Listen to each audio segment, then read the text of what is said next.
Hello everyone, greetings in the name of our Lord Jesus Christ. In this video, we are going to study about Revelation chapter 1.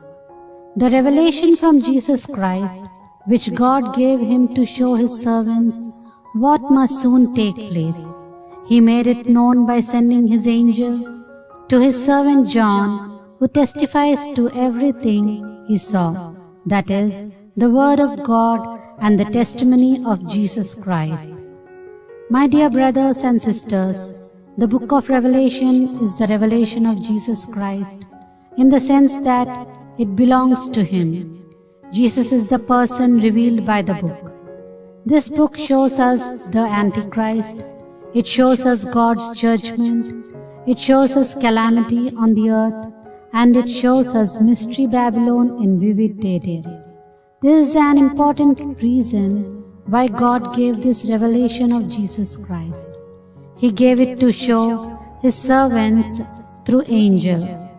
God gave this revelation that it might be shown, not hidden. Blessed is the one who reads aloud the words of this prophecy, and blessed are those who hear it and take to heart what is written in it, because the time is near.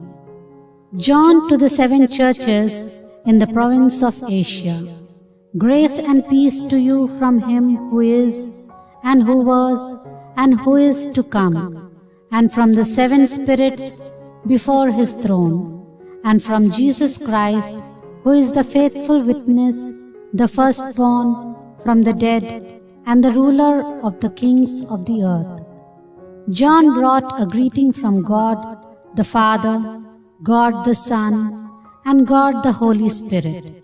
If we refer to 1 John chapter 4, verses 1 to 3, dear friends, do not believe every spirit, but test the spirits to see whether they are from God, because many false prophets have gone out into the world.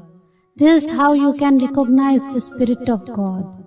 Every spirit that acknowledges that Jesus Christ has come in the flesh is from God. But every spirit that does not acknowledge Jesus is not from God. This is the spirit of the Antichrist, which you have heard is coming and even now is already in the world. To him who loves us and has freed us from our sins by his blood, and has made us to be a kingdom and priests to serve his God and Father, to him be glory and power forever and ever. Amen. Jesus was placed as a lamb by God before creation began. When man sinned, the Lord Jesus was born as man. He shed his blood on the cross and set us free. Amen. Lucifer was an angel to Jehovah God. Lucifer was jealous when everyone was praising God. For that, God cast down Lucifer. Then Lucifer challenged God that he would create a kingdom for himself called hell and take away humans. All people are going to hell on a broad road like going to a wedding. The narrow path of the heavenly road is so narrow that the Lord Jesus made a kingdom for the Father. If we see verse 7, look, he is coming with the clouds, and every eye will see him, even those who pierced him, and all peoples on earth will mourn because of him. So shall it be. Amen.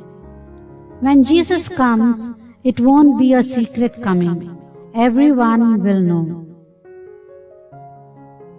If we refer to John chapter 5, verses 28 and 29, do not be amazed at this, for a time is coming when all who are in their graves will hear his voice and come out.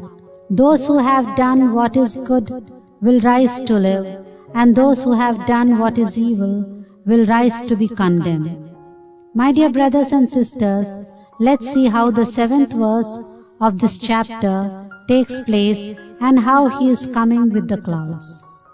If we refer to Matthew chapter 24 from verses 23 to 38, at that time if anyone says to you, "Look, here is the Messiah," or "There he is," do not believe it. For false messiahs and false prophets will appear and perform great signs and wonders to deceive, if possible, even the elect. See, I have told you ahead of time. So if anyone tells you, "There he is out in the wilderness," do not go out, or "Here he is in the inner rooms," do not believe it. For as lightning that comes from the east is visible even in the west, so will be the coming of the Son of Man. Whenever there is a carcass, there the vultures will gather. Immediately after the distress of those days, the sun will be darkened, and the moon will not give its light. The stars will fall from the sky, and the heavenly bodies will be shaken. Then will appear the signs of the Son of Man in heaven, and then all the peoples of the earth will mourn when they see the Son of Man coming on the clouds of heaven, with power and great glory. And he will send his angels with a loud trumpet call, and they will gather his elect from the four winds, from one end of the heavens to the other. Now learn this lesson from the fig tree. As soon as its twigs get tender and its leaves come out, you know that summer is near. Even so, when you see all these things, you know that it is near, right at the door. Truly I tell you, this generation will certainly not pass away until all these things have happened. Heaven and earth will pass away, but my words will never pass away. But about that day or hour no one knows, not even the angels in heaven, not the Son, but only the Father. As it was in the days of Noah, so it will be at the coming of the Son of Man. For in the days before the flood, people were eating and drinking, marrying and giving in marriage, up to the day Noah entered the ark. Now if we see from 8th verse in Revelation chapter 1, "I am the Alpha and Omega, says the Lord God, who is and who was and who is to come, the Almighty. I, John, your brother and companion in the suffering and kingdom and patient endurance that are ours in Jesus, was on the island of Patmos because of the word of God and the testimony of Jesus.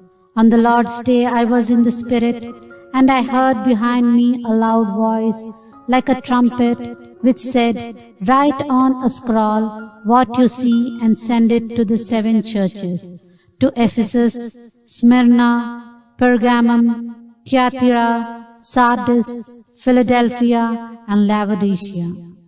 I turned around to see the voice that was speaking to me. And when I turned, I saw 7 golden lampstands, and among the lampstands was someone like a son of man, dressed in a robe reaching down to his feet, and with a golden sash around his chest. The hair on his head was white like wool, as white as snow, and his eyes were like blazing fire. His feet were like bronze glowing in a furnace, and his voice was like the sound of rushing waters. In his right hand he held 7 stars, and coming out of his mouth was a sharp double-edged sword. His face was like the sun shining in all its brilliance. If we refer to Hebrews chapter 4 verses 12 and 13, for the word of God is alive and active, sharper than any double-edged sword. It penetrates even to dividing soul and spirit, joints and marrow. It judges the thoughts and attitudes of the heart. Nothing in all creation is hidden from God's sight. Everything is uncovered and laid bare before the eyes of Him. To Him we must give account. When the word of God is spoken by the servants of God, and word should penetrate into the heart of the listeners as well as the speaker. Many pastors are not able to go to heaven because they smoke, drink alcohol, and do many other sins. Many people are being changed by what pastors say, but the pastors are not changing. When I saw him, I fell at his feet as though dead. Then he placed his right hand on me and said, "Do not be afraid. I am the first and the last. I am the living one. I was dead, and now look, I am alive forever and ever. And I hold the keys of death and Hades. Write therefore what you have seen, what is now and what will take place later. The mystery of the 7 stars that you saw in my right hand, and of the 7 golden lampstands is this. The 7 stars are the angels of the 7 churches, and the 7 lampstands are the 7 churches." God told John to write about what he now sees and hears and sent to the 7 churches which he saw are 7 lampstands through the 7 angels which are 7 stars. Praise the Lord. Hallelujah.